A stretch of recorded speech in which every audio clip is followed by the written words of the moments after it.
but Baldy is too experienced for that. He plans on selling their organs on the black market for a hefty bit of cash. Did he sell his hair in the black market too? These siblings have already become very important assets for him. He wouldn't harm them outright, at least not right away. But as the tensions escalated inside, someone came to the door knocking loudly. This immediately triggered the assassin's anger. Believing that Zhang Zi already called the police, he insisted that he hadn't, while the psycho threatened her sister and instructed him to open the door normally. Before coming here, he sent his teacher Li Wei a text. There's no way the response would be this fast. He slowly opened the door to see who was knocking. But it was only a cheerful delivery girl, notifying him that their order of a meal had arrived. My area does not have cute delivery girls like this one. This is fake. He was shocked at first, knowing that they did not order any delivery. The girl is hiding her face while insisting that she has the right address. She peeked inside and asked if the people indoors are the ones who ordered. To protect his sister from the homicidal maniac inside, he had to shoo away the delivery girl to just get lost. She tried to chastise him for sending her away rudely by banging on the door loudly. She thinks that Zhang Zi is just rude because he's an arrogant city boy, and she stepped away from the door with a mischievous laugh. It turns out that she's not here for a delivery after all. She's here for someone with a 1,500,000 bounty. Inside, Baldy instructed him to open the door, and they are going outside. He led them to his villain car and shouted at Zhang Zi to stop asking questions. He tried to assure his sister that her big brother will be there to protect her. The criminal is starting to grow more and more annoyed, but that attitude was transformed into surprise as someone threw a projectile at him from afar. Dang it, missed that bald head by a few inches.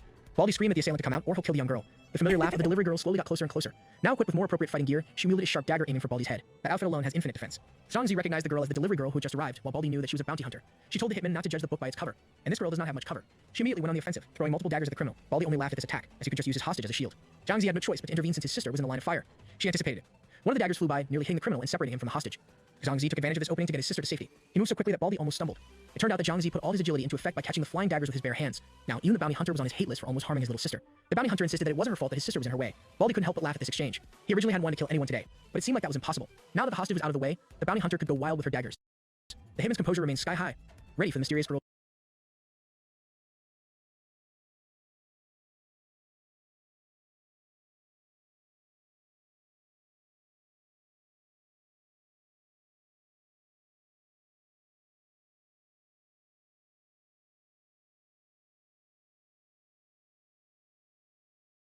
speed.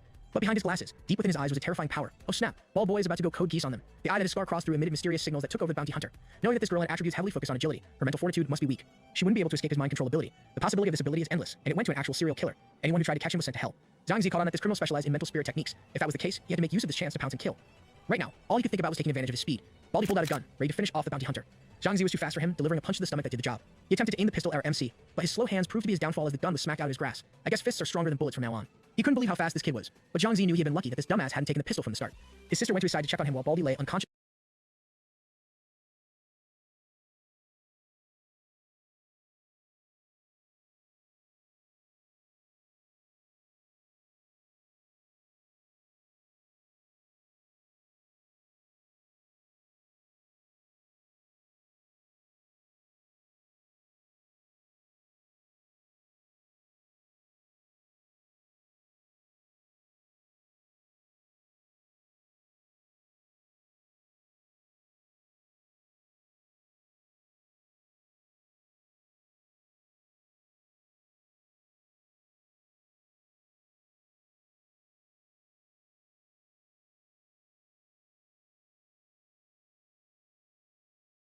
on the concrete floor. It seemed like the money-hungry bounty hunter was still under the spell of the criminal. Oh no, I've seen this scene somewhere before. What do you mean by that? His sister wondered if they should help the girl. He was still upset about her remorseless actions. So, Xiao Feng proposed a better idea, and the first thing they would need was an inconspicuous ink. 10 minutes later, the police finally arrived to clean up the scene, with some curious bystanders gathering around. Zhang Zi's teacher had arranged everything, worried about how his student had handled the criminal who had already killed 7 people. He sincerely apologized for his actions, but he didn't have any other choice. The police, on the other hand, praised Zhang Zi for his heroism and significant contribution to Xinfeng City. His teacher was proud of him, but also understandably worried about the siblings' safety. They didn't even know how he had managed to defeat a rank 1 demon territory expert. Zhang Zi decided to hide his true compatibility for now. He told the authorities that he hadn't acted alone, and that the hypnotized girl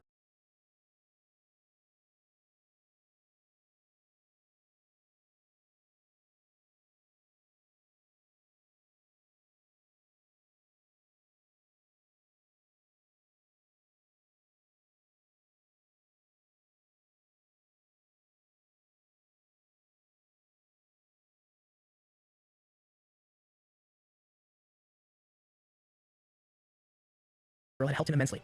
The girl's name turned out to be Shenmeng Di, someone who would do anything for money.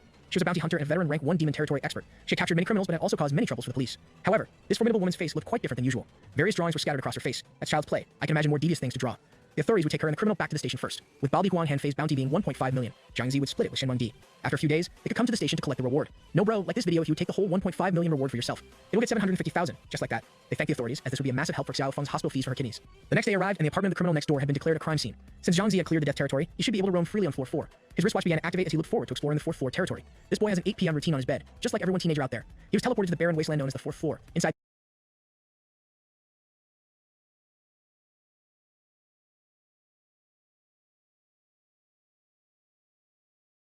the adventure altar, things have returned to normal with people teaming up for raids. After his last fight, his team had been reduced to fewer and fewer summoned beasts. However, with Death Butcher, Goblin King, and Devour Heaven Frog, refilling his ranks should not be a problem.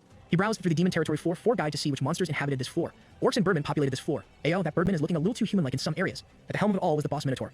Although the information wasn't detailed, it was evident that this was a tough floor. He decided to start exploring. He ventured deep into the territory, entering the barren forest. Behind the dead trees, glaring eyes and powerful presences awaited. These were the floor mobs, the orcs. These beasts arrived just in time for him to satisfy his combat itch. He immediately ordered his summons to come out and engage the incoming guests. The mighty Goblin King and the fearsome Death Butcher emerged to join the fray. The mindless orcs watched the summoning intently. Despite their lack of intelligence, they made a critical mistake in this situation. They charged towards the boss monster summons with their weapons in hand. The Goblin King alone was enough to halt their advance and clash with their hammers. Even after the effective block, the residual damage to the king was still significant. Now, it was Death Butcher's turn to take the lead in offense as Rakshasa ordered it to eliminate the enemies.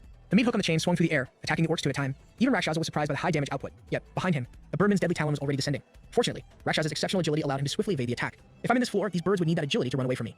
It appeared that Birdman on this floor specialized in speed. In response, he retrieved his S-rank Bloodfiend bow to showcase its power and to eliminate threats. This would be the first time that a monster will have a taste of his long and thick bow. He took careful aim and let his tip lock onto the target. However, due to his inexperience with the tool, his arrow went limp and missed its intended spot. In his embarrassment, he had to command the Devour Heaven Frog to take the shot instead. The frog nonchalantly gathered energy in its mouth as usual, then released a barrage of flames in an upward trajectory, targeting the Birdman. The Birdman tried to maneuver through the blaze while brandishing its sharp talons. Despite its efforts, the flames were too intense. It eventually succumbed to the overwhelming barrage of fire. Winner, winner, chicken dinner. Rakshasa awkwardly chuckled at the downfall of the lone Birdman in the sky. An hour later, his team had become adept at hunting these creatures as another one fell. Fortunately, neither the orcs nor the Birdman boasted high defenses. He then summoned the latest addition to the team. It was the well-endowed Birdman who left him questioning his feelings. Alongside this new member stood the updated roster of his team. Finally, after grinding through the floor, he had a full team once more. Aside from the bosses and the poison spider, he had added 3 orcs and 3 Birdmen to his team. It was time to proceed and confront the boss of the 4th floor himself. However, just as he was about to leave, a panicked voice approached him, urgently seeking help from someone who was trying to kill him. He turned his attention to the unfolding scene and witnessed a pink-haired girl wearing bunny ears being pursued by a man wielding an ornate polearm.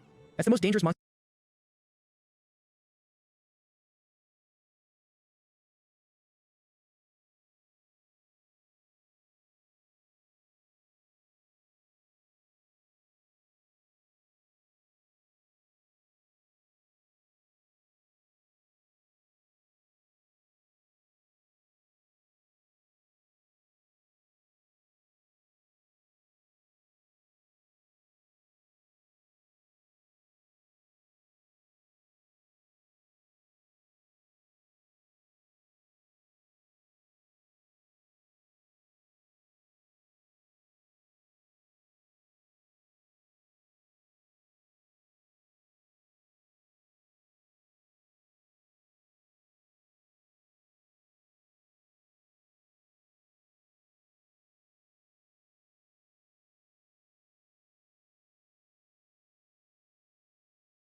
of them all, an e-girl. The man vehemently screamed at the young woman who was being pursued by a man wielding an ornate polearm.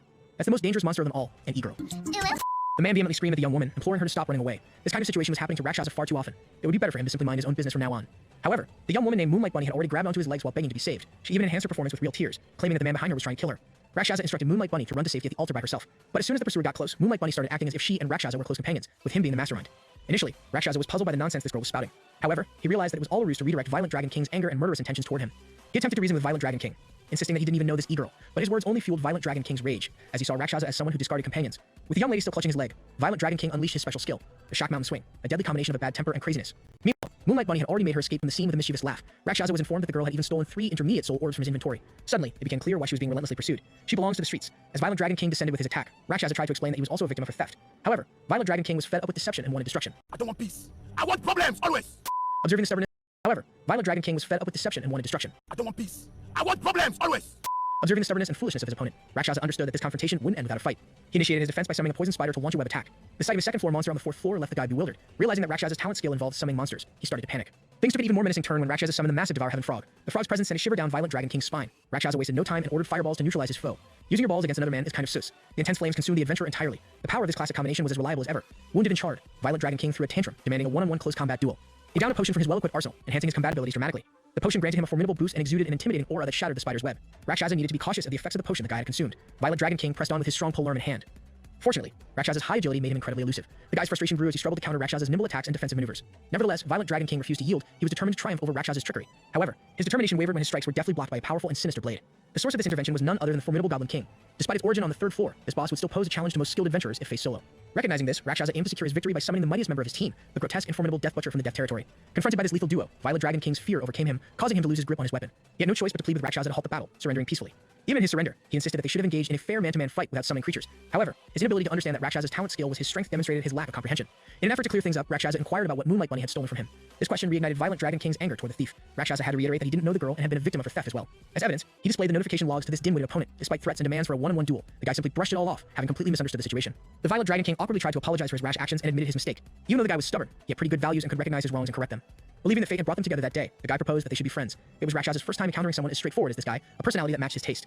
And so, they sealed their newfound friendship with a handshake. The Violet Dragon King offered to help him out if he ever needed assistance in the future. For now, he would be leaving to face the boss with his other friends. He had taken an interest in this man's simple and straightforward personality.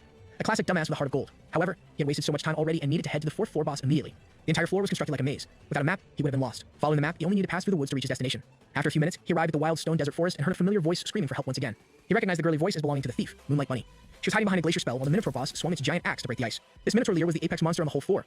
Armed with a tiny wand, Moonlight Bunny found herself trapped in the boss line of sight with no escape. For once, she shed genuine tears and cried out for help with all her heart. From a distance, Rakshasa wondered if this was truly what the girl deserved. Behind the Minotaur leader, he also noticed something odd about a boss orc. The boss orc, named Bai Ryu, had also been a victim of the bunny's theft. Rakshasa knew that her stealing should be punished, but it wasn't so extreme that it warranted a death sentence.